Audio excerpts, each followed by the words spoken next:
ဒီမှာဥမာစသရောက်တော့အဲ့လိုရှိမှာသူအဲ့လိုမျိုးကြတော့ဘာလို့လောရမှာမသိ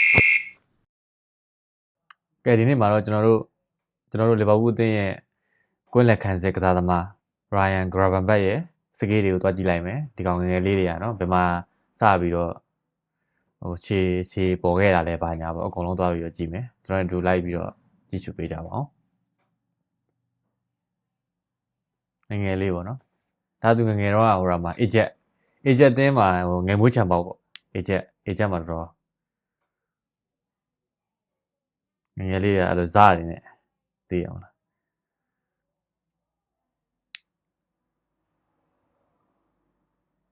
ဟိုငယ်လေးတွေကဇာတ်နေနော်တော့မလုံးနဲ့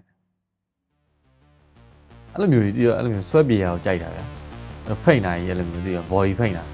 အဲ့လိုမျိုးလှည့်ထောက်သွားတာသူအဲ့လိုမျိုးကြတော့ဘာလို့လောရမှာမသိဘူးပြောတာအဲ့လိုပုံဟိုလိုက်တဲ့ကောင်ကဘယ်ကိုလိုက်ရမှာမသိဘူးအမကြီးအကိစ္စကြီးကိုစိုးတာဟိုသားလေးရနော်သူ့ရဲ့ body ဖိတ်နိုင်ကြီးဟိုဘတ်စကွာတို့သိရမှာဘတ်စကွာတို့ဖိတ်နေဖိတ်နီးကဖိတ်အဲ့လိုဖိတ်ရှေးဟိုပြောင်းလွတ်ထောက်ရတာကြီးကိုစိတ်ကြည့်တာအဲ့လိုလှည့်တာတွေကြိုက်တာဘုန်းနဲ့ခံစစ်မှာအဲ့လိုမျိုးကောင်းကောင်းဟိုဟန်ပြပြီဒီဘက်ပြပြီဒီဘက်ဆွဲပြီအဲ့လိုမျိုးပုံစံဒီ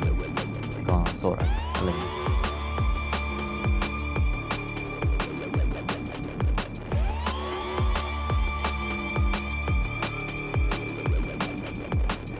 ဒီဘက်မှာစသရောက်တော့အဲ့လိုရှိမှာပေါ့သေးတယ်အခုအာနေစလောလက်အောင်ရောက်တော့တော်တော်လေးကောင်းတာဂျိုင်းကလောလက်အောင်မှာလည်းတော်တော်ကောင်းနေပါလေဆွတ်ပြရတယ်ဆိုတော့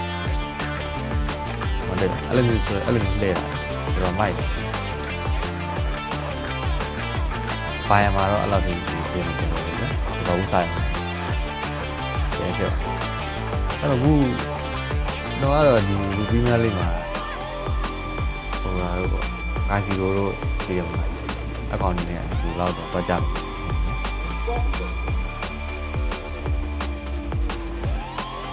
ကွင်းလက်ခံစစ်ဆိုတော့အဲဒီနောက်တန်းနေနဲ့ပေးပြီးတော့လုံးဝရှင်းလဲချက်တယ်ဘော်ဒီဖိတ်ပေါ့ဒီဘက်ကိုရိမ့်မလဲဆိုတာသိပြီးသားတော့တော့တားလေးတော့ကောင်းတော့မိုက်ဒီကအလှည့်တော့လက်ခံပြီးပြန်လှည့်မယ်နေထားလေး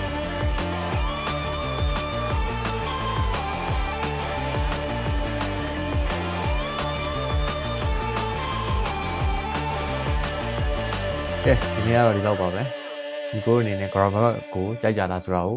ကွန်မန့်မှာဝင်ပြီးတော့ဖြေသွားပေးကြပါအောင်အားလုံးပဲကျေးဇူးတင်ပါတယ်